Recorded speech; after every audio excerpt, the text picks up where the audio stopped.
ቤተ ክርስቲያንን አዛኟ መስለው ልጇ መስለው ጉያዋ ስር ገብተው በዝብዘዋታል ብዬ ከማስባቸው ሰዎች መካከል አንዱ ይሄ ያያ ዘልደታ የሚባለው ግሩፕ ነው። እኛ ይህን ግሩፕ ነው የምንላቸው። ይሄ ግሩፕ በባህሪው ወደ ቤተ መቅደሱ ወደ አውደ ምሕረቱ ጠጋ ብሎ የሚቆሙ ነጠላቸውን አገልድመው አንድ አንገታቸውን ወደ አንድ ጉንግ ዘንበል አድርገው የሚሉ ስሪታቸው ይሄ የሃይማኖት መሰረት ነው የሚባለው፣ የእምነት መሰረት ነው፣ የክርስቶስ ገጸ ባህሪ ናቸው የሚባሉት አዛኝነት፣ ሩሩህነት፣ አብሮ መኖር፣ ፍቅር፣ ይቅርባይነት የሚባሉ ነገሮች ከስሪታቸው ውስጥ ምንም የሌለ ይልቅ የኢያጎነት ባህሪ፣ የመሰሪነት ባህሪ ጎልቶ የሚታይባቸው ሾርት ሙቪ ሰዎች፣ የድራማ ሰዎች እነሱ ናቸው እኛ ግሩፖች የምንላቸው። ይሄም ያያ ዘልደታ የሚባለው እንግዲህ ኢትዮጵያ ውስጥ የተደረጉ የቤተ ክርስቲያን ገቢ ማሰባሰቢያ ላይ ያልተሳተፈባቸው ቦታዎች ስለመኖራቸው ጠራጠራሉ። ምንድን ነው የሚያደርጉት እነዚህ ሰዎች? መጀመሪያ የቤተ ክርስቲያንን ሀብት ኦዲት የሚያደርገው ክርስቶስ ነው የምትል ፕሮፓጋንዳ እንድትነፋ ያደርጋሉ። ይሄ ፕሮፓጋንዳ ከተነፋ በኋላ አንዲትም ገቢ አንዲትም ወጪ ወረቀት ላይ እንዳታርፍ ያደርጓታል። ሜቢ አውደ ምሕረት ላይ ወጥተው ይሄን ያህል ሰበሰብን፣ ይሄን ያህል ገቢ አድርግን ሊሉ ይችላሉ። ነገር ግን አንዷንም በወረቀት አታገኟትም። እስቲ ሲምፕል ኤግዛምፕል መልስ እንድትመልሱልኝ የምፈልገው የቤተ ክርስቲያን ገቢ በዶላር የተሰበሰበ የቤተ ክርስቲያን ገቢ እስቲ አንዱን የት መንዝራችሁ በየትኛው ባንክ መንዝራችሁ ነው ለቤተ ክርስቲያን ገቢ ያደረጋችሁት? ብዙ ቦታዎች ላይ እንደውም በዶላር የሚሰበሰቡ የቤተ ክርስቲያን ገቢዎች አይነገሩም፣ ግዝቶች ናቸው። በእናንተ ለሌብነታችሁ እንዲመቻችሁ የምትጠቀሙበት የገንዘብ ዝውውርም ሊኖር ይችላል።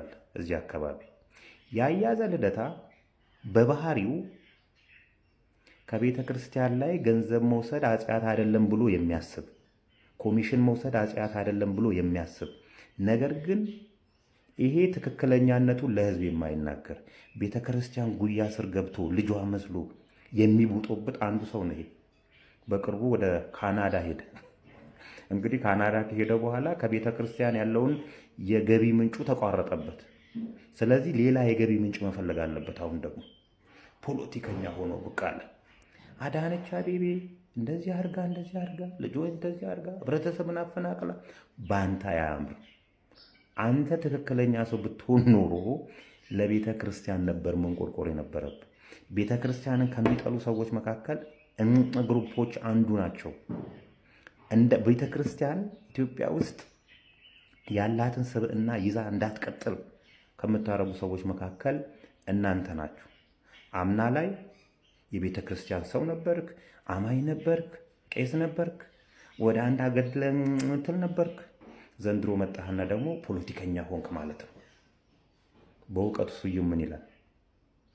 አምና በዚህ ሰዓት አድማ በታኝ፣ ዘንድሮ መጣና የኳስ ተንታኝ። እነኚኛዎቹ ደግሞ ለየት ያሉ ናቸው። እነ ኑሞንዶ ትሬዲንግ ፒኤልሲን እና መሰሎቻቸውን ልናይ ተገናኘን። እንልካችኋለን ናቸው። ለየት ባለ መንገድ ነው የሚልኩን። ብዙዎቻችን በማናቀው ወይም ደግሞ ሰምተነው ባላወቅነው መንገድ ነው የሚልኩን። እንደዚህ ነው እንልካችኋለን የሚሉን። እንግዲህ አዲስ አበባ ላይ የተለያዩ ኤግዚቢሽን እና ባዛሮች ይዘጋጃሉ። በተለይ የገና ኤግዚቢሽን አለ፣ የአዲስ ዓመት ኤግዚቢሽን አለ። እዛ ላይ እንዲህ የሚል ማስታወቂያ ተሰሙ ይሆናል። ከተለያዩ ሀገራት የተወጣጡ አቅራቢዎች የሚል ምን ማለት ነው ይሄ? እዛ ኤግዚቢሽን ላይ እንዲሳተፉ ከተለያዩ ሀገራት አቅራቢዎች ተጋብዘዋል ማለት ነው። በተቃራኒው ኢትዮጵያም ትጋበዛለች። በተለይ የምትጋበዘው የቡናና ጥራጥሬ ኤግዚቢሽን ላይ ትሳተፋለች። በተረፈ የችጋር ኤግዚቢሽን ላይም ትሳተፋለች። የተለያዩ ኤንጂኦዎች ሀገር ውስጥ አሉ አይደል? ለለጋሾቻቸው ኢትዮጵያ ውስጥ ይኸው እነዚህን ሰዎች አብርቼ የኢትዮጵያ ብሔር ብሔረሰቦችን ይኸው አጥግቤ አብልቼ አስተምሬ ምናምን የሚሉትን ነገሮች ለነዛ ለለጋሾች ማሳየት ይኖርባቸዋል። በዛ ላይ ደግሞ አንዳንድ ሰዎችንም ለማሰልጠን በዛውም የተሻለ ገንዘብ ፈንድ እንዲያደርጓቸው ኤግዚቢሽን ያዘጋጃሉ። በዚህ ላይ ሀገር እንደ ሀገር ልትጋበዝ ትችላለች፣ ወይም ደግሞ እዚህ ሀገር ያሉ መሰሎቻቸው ሊጋበዙ ይችላሉ። የጥራጥሬውም ላይ የቡናውም ላይ ወይም ደግሞ የችጋሩም ላይ ማለት ነው። እንግዲህ እነ ኑሞንዶ በእንደዚህ አይነት ሁኔታ ነው ወደ ውጭ ሀገር የሚልኩ። እዛ የሚጋበዙ ሀገር ላይ ሰራተኞቻችን ናቸው ብለው ነው እነዚህን ወደ ውጭ ሀገር የሚልኩልን። የተለያዩ ኤክስፐርቶች ይኖራሉ። በተለይ ቡና ላይ ሲሆን ቀማሾች ይኖራሉ፣ ቡና ጣቢዎች፣ የማሽን ባለሙያዎች፣ የተለያዩ ሰዎች። እነዛን ሰራተኞች አይደለም ይዘው ወደዛ የሚሄዱት፣ ሌላ ሰው ወደ ውጭ ይዘናችሁ እንሄዳለን በሚል እነዛን ሰዎች የተለያዩ መታወቂያዎች ይሰጧቸዋል። ኤክስፐርቶች ናቸው፣ የቡና ጣቢዎች ናቸው፣ ማሽን ኤክስፐርቲዝ ናቸው፣ ወይም ደግሞ የረዳናቸው ናቸው፣ ስልጠና ላይ ያገኙ ነው ብለው ነው ኢትዮጵያውያንን ብር እየተቀበሉ ገና ባልተሳተፉበትና ባልተጋበዙበት ኤግዚቢሽን ላይ ጭምር እልካችኋለን ብለው ድራሻቸው እየጠፋው።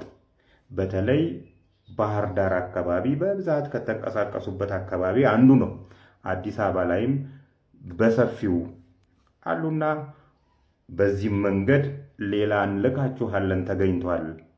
እንግዲህ ኤክስፒሪየንሳችን እየሰፋ ነው ያለውና በዛው ልክ የመከላከል አቅማችንም እየጠነከረ ሄዳል። በዚህ መንገድም እንልካችኋለን እየመጡ ነውና የኢትዮጵያ ብሔር ብሔረሰቦች ወይ ጥንቃቄ ያስፈልጋል።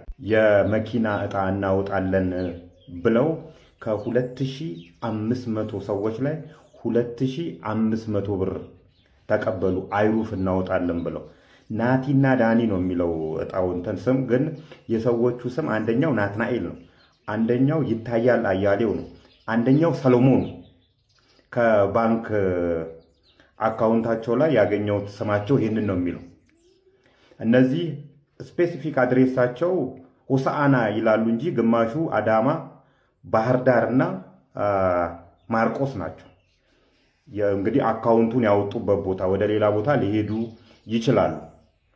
2500 ብር ከ2500 ሰው ከተቀበሉ በኋላ ለሁሉም ይመስለኛል የደወሉት የሊብሬና የሽማግሌ 100 ሺህ ብር አንጡ ዕጣ ደርሷችኋል ብለው እንደገና ደወሉ። ይህንን ያረጋገጥኩት እንዴት መሰላችሁ? አዳማ ላይ 5 ልጆች ይህን ዕጣ የቆረጡ እርስ በርስ የሚተዋወቁ እንዲደዋወሉ አድርጌ 5ቱም ሰዎች ጋር ደውለው የሊብሬና የሽማግሌ 100 ሺህ ብር አንጡ እና ዕጣ ደርሷችኋልና አይሩፋችሁን ውሰዱ ነው የሚሏቸው። አስባችሁታል? ከ2500 ሰው ላይ እንደገና 100 ሺህ ብር ሲቀበሉ ስንት መጣላችሁ? ይህን የሚሰሩ ናቸው። ሲጀምር ኢትዮጵያ ውስጥ የዕጣ እድልን ማከናወን ያለበት ብሔራዊ ስልጣኑም የተሰጠው ለብሔራዊ ሎተሪ አስተዳደር ነው። ብሔራዊ ሎተሪ አላቃቸውም ከማለት ውጪ እነዚህን ሰዎች እርምጃ ሊወስድባቸው አልቻለም። ስለዚህ አንድ ሰው ዕጣ ደርሶሃል፣ ዕጣ ቆርጬ መኪና ደርሶሃል ሲባል ስለ 100 ሺህ ብር ብዙም አላስብም። ይህን ስነ ልቦና ያውቁታል ልጆቹ። ስለዚህ እያንዳንዱ ጋር ደውለው 100 ሺህ ብር ማለት ነው እንግዲህ እንትን ያሉት ስንቱ እንደሰጣቸው እግዚአብሔር ይወቅ። እነዚህ ልጆች የምታውቁ ሰዎች ናትናኤል፣ ሰለሞን፣ ይታያል አያሌው የምታውቁ ሰዎች ካላችሁ ወይም ጠቁሙን ወይም ደግሞ ለሚመለከተው የህግ አካል አቅርቧቸው። ምክንያቱም ሌላ ወጣቶች እንደዚህ አይነት ሌብነት ውስጥ እንደዚህ አይነት ማጭበርበር ውስጥ እንዳይሳተፉ እናስገድዳቸዋለን። የቻልነውን ያህል ብሔራዊ ሎተሪ ስራውን ካልሰራ እኛ የቻልነውን ያህል እንሰራለንና እነዚህ ልጆች የምታውቁ ሰዎች በእርግጥ እነዚህ ፎቶዎች በልጅነቶቻቸው ይመስለኛል በልጅነታቸው የተነሱትና በዛ ጊዜ የወጣ አካውንት ነው፣ ከባንክ ቤት ነው ፎቶቸውን ሰዎች የተባበሩኝ። የምታውቋቸው ሰዎች ላስቸግራችሁ ጠቁሙን ወይም ደግሞ ለሚመለከተው የህግ አካል ብትጠቁሟቸው መልካም ነው።